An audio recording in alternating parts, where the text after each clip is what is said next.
আসসালামু আলাইকুম, সকলকে স্বাগতম রিডেন রুমে। আজকে আসলাম পৃথিবীর একটি বিখ্যাত ভাস্কর্য নিয়ে কথা বলার জন্য। যুক্তরাষ্ট্রের নিউ ইয়র্ক হারবারের একটি দৃশ্য আমাদের সকলেরই পরিচিত। বিশাল এক মশাল হাতে দাঁড়িয়ে আছে রোমান দেবী লিবার্টাস, যা স্ট্যাচু অফ লিবার্টি নামে অধিক পরিচিত। তবে এই ভাস্কর্যটির মূল নাম লিবার্টি এনলাইটনিং দ্য ওয়ার্ল্ড। কিভাবে Egypt carrying the light to Asia থেকে লিবার্টি এনলাইটনিং দ্য ওয়ার্ল্ড হিসেবে পরিচিতি পেল, সেই ইতিহাস সম্পর্কেই আমরা আজকে বিস্তারিত জানব। প্রায় 150 বছর ধরে যুক্তরাষ্ট্রের স্বাধীনতার প্রতীক হিসেবে সগৌরবে দাঁড়িয়ে আছে এই ভাস্কর্যটি। যুক্তরাষ্ট্রের স্বাধীনতার 100 বছর পূর্তি উপলক্ষে ফ্রান্সের জনগণের পক্ষ থেকে ভাস্কর্যটি যুক্তরাষ্ট্রের জনগণকে উপহার হিসেবে দেওয়া হয়। ভাস্কর্যের মূল নকশাকারী ফরাসি স্থপতি ফ্রেডরিক বার্থোল্ডি। মজার ব্যাপার হলো, তিনি এ ভাস্কর্য যুক্তরাষ্ট্রে স্থাপনের জন্য তৈরি করেননি, বরং মিশরে স্থাপনের জন্য তৈরি করেছিলেন।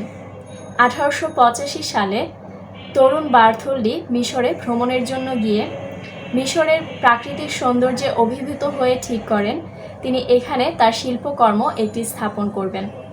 তখন মিশরের মধ্য দিয়ে লোহিত সাগর এবং ভূমধ্য সাগরের মাঝখানে সুয়েজ খাল খনন করার পরিকল্পনা চলছিল। তখনই বার্থোল্ডি ঠিক করেন এই সুয়েজ খালের মাঝেই তার এই ভাস্কর্য প্রতিষ্ঠা করবেন। তিনি মিশর সরকার ও সুয়েজ খাল নির্মাণকারী প্রতিষ্ঠানের সাথে কথা বলে তিনি তৈরি করে ফেলেন ভাস্কর্যের নকশা। প্রজ্বলিত মশাল হাতে দাঁড়িয়ে আছে সুয়েজ খালের পাড়েই একজন নারী, যেই ভাস্কর্যের নাম দেওয়া হয় Egypt carrying the light to Asia. Suez খাল নির্মাণের পর বার্থোল্ডি যখন মিশর সরকারের কাছে তার নকশা নিয়ে যান, তখন মিশরের পক্ষে আর এই ভাস্কর্যের জন্য দেওয়া 6 লাখ মিলিয়ন মার্কিন ডলার ব্যয় করার সামর্থ্য ছিল না। মিশর ফিরিয়ে দিলেও নিয়তিতে ছিল অন্য কিছু।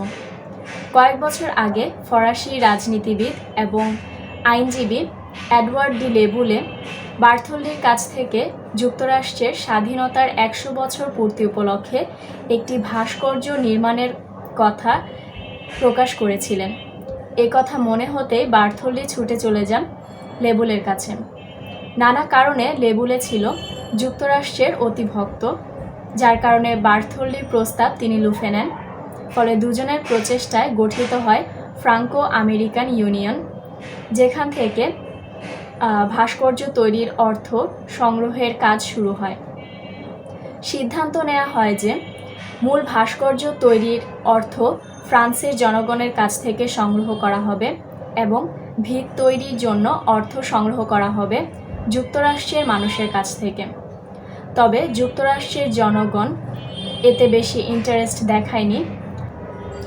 ইতোমধ্যে মার্কিন কবি এমা লেজারাস এর লেখা দ্য নিউ কলোসাস কবিতাটি ব্যাপক সাড়া ফেলে আমেরিকানদের মাঝে। তারাও দ্রুত আগ্রহী হয়ে ওঠে ভাস্কর্য নির্মাণের জন্য। এছাড়া পাশাপাশি নিউ ইয়র্ক ওয়ার্ল্ড পত্রিকার সম্পাদক জোসেফ পুলিৎজার অর্থ তহবিল সংগ্রহে সচেষ্ট হন। তার পত্রিকায় ছাপা হয় স্ট্যাচু অফ লিবার্টি নিয়ে বিভিন্ন প্রতিবেদন।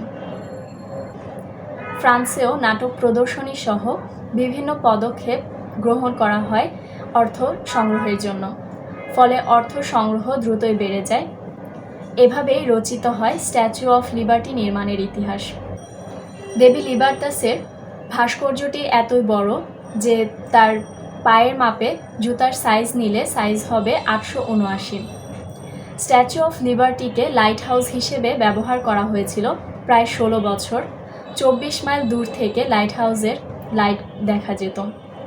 স্ট্যাচু অফ লিবার্টির ডান হাতে রয়েছে একটি প্রজ্বলিত মশাল আর বাম হাতে একটি বই, যার মলাটে রোমান অক্ষরে লেখা আছে যুক্তরাষ্ট্রের স্বাধীনতার ঘোষণার তারিখ 4 জুলাই 1776। স্ট্যাচু অফ লিবার্টির মুকুটে আছে 7টি কাঁটা, যা 7টি সমুদ্রকে নির্দেশ করে।